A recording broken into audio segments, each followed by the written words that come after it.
Assalamualaikum warahmatullahi wabarakatuh. Saudara dan saudariku, sahabat online yang mengaku dan merasa Alkitab dan Al-Quran sebagai petunjuk dalam kehidupan. Saudara dan saudariku, setiap manusia yang berakal sehat pasti bisa membedakan antara seseorang yang ada kacamata dengan orang yang berkacamata. Kalau seperti yang sekarang ini, saya ada kacamata, tapi saya bukanlah berkacamata. Kalaulah sekiranya saya mengaku-ngaku berkacamata, saya yakin dan percaya saudara dan saudari pasti memvonis saya seorang yang tukang bohong. Kenapa? Karena untuk mengaku dan berbicara dengan memakai awalan ber, itu ada syarat-syarat yang perlu kita penuhi untuk membenarkan tentang apa yang kita akui. Syarat yang pertama yang kita akui itu memang harus ada, perlu, wajib beserta kita.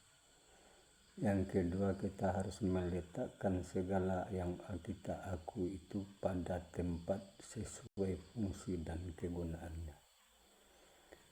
Kalau kita berkacamata, ya kita harus meletakkan kacamata pada tempatnya. Itu baru yang namanya berkacamata. Dan lagi pula kalau kita berkacamata, kita bisa merasakan sifat terangnya dari kacamata itu sendiri.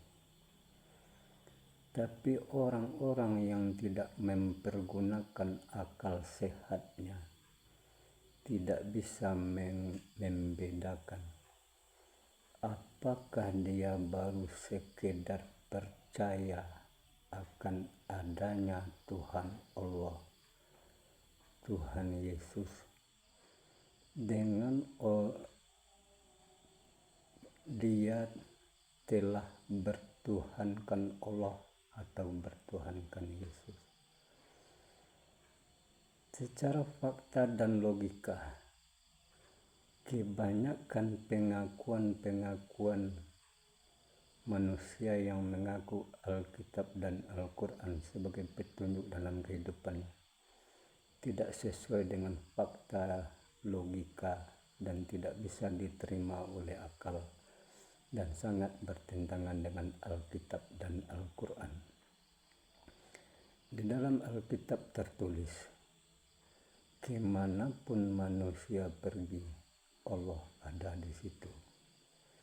Dan di dalam Al-Quran Allah pun berfirman, wa huwa ma'akum aina ma kuntum, dan dia beserta kamu di mana saja kamu berada. Kemudian juga tertulis di dalam Alkitab, sesungguhnya manusia tidak membawa kekuatan lahir untuk beramal di sisi Allah, melainkan atas kuasa Allah yang bekerja di dalam diri melalui Roh Kudus. Di dalam Al-Quran pun Allah menegaskan, innallaha ala kulli syai'in qadir, sesungguhnya Allah atas tiap-tiap segala sesuatu maha kuasa. Jadi orang yang bertuhan itu sesungguhnya Tuhan itu dia merasakan di dalam jiwanya, dimanapun dia berada beserta Tuhan.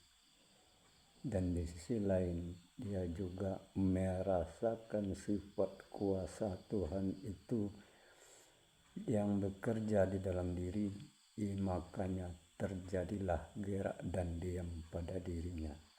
Itulah sesungguhnya orang-orang yang pantas disebut bertuhan. Tapi kalau sekiranya kita berada di bumi, Tuhan kita berada di atas langit, di atas aras atau di surga, itu sungguh-sungguh tidak bisa diterima dengan akal, tidak sesuai dengan fakta dan logika, dan sangat-sangat tidak sesuai dengan tuntunan Alkitab dan tuntunan Al-Quran sebagai petunjuk dalam kehidupan manusia. Selamat menghayati saudara-saudaraku.